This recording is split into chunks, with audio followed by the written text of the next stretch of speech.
Valley and driven over the 17th Street Bridge, you may have seen this particular property. What I hear most in our community about this particular piece of land is, when are they going to do something about that place? This is a former industrial sawmill site that's been sitting vacant for well over 10 years. And it's admittedly probably the biggest eyesore in the whole Comox Valley. It went from being the single biggest employer in the Comox Valley to one of the biggest real estate problems in the Comox Valley. And so one of our local stewardship groups that's really engaged with the conservation partnership is called Project Watershed. And as of late, Project Watershed has been mostly focused on intertidal and marine and nearshore restoration projects. And through the leadership of Project Watershed, they've established an estuary working group and also a draft Comox estuary management plan. The management plan identified the site as being one of the top priority areas for restoration in the Comox Valley. However, the prospects of acquiring and restoring 10 acres of industrial steel and concrete is somewhat daunting.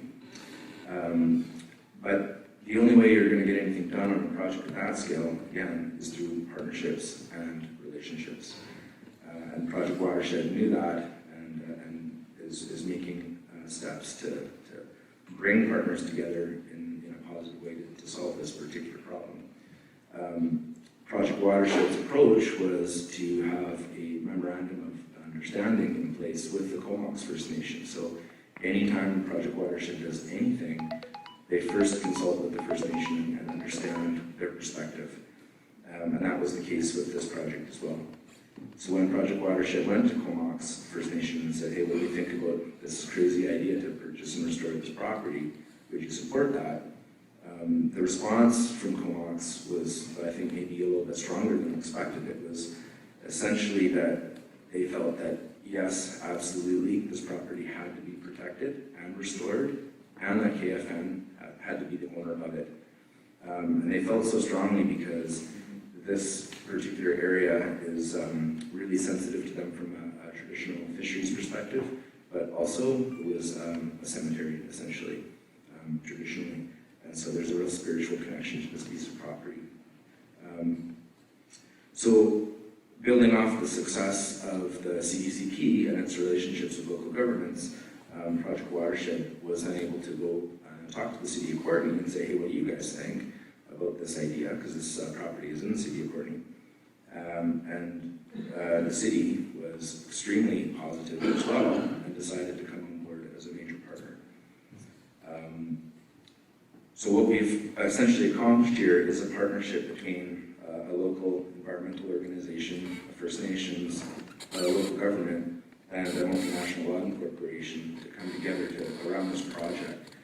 So we've essentially made it a project that you can't really say no to. It's just got all the right people on board.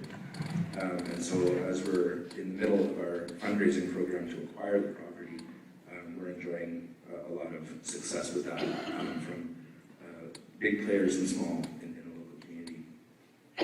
So just in a nutshell, the top left photo shows the property when it was in an active sawmill site, whereas the bottom is sort of an artist's rendition of where we plan to go with the restoration project, where we will go with the restoration project. So the property as it stands now has a number of problems associated with it, including exacerbating floodwaters.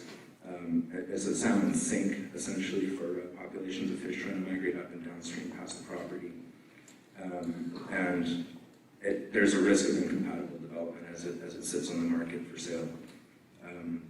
However, our restoration vision has a number of benefits associated with it, including, from the eco-asset perspective, the potential to absorb and attenuate floodwaters. I think that's one of the main drivers for why the city of Courtenay is so on board. But of course, not just enhancing salmon, but reducing salmon mortality is really important. But the reconciliation piece is really the key one. It's reaching across the river and in partnership with the local government, the First Nation, and environmental stewardship groups and the logging company that's really kind of as daunting as the project seems, we know that it can be done, and we don't need to look very far for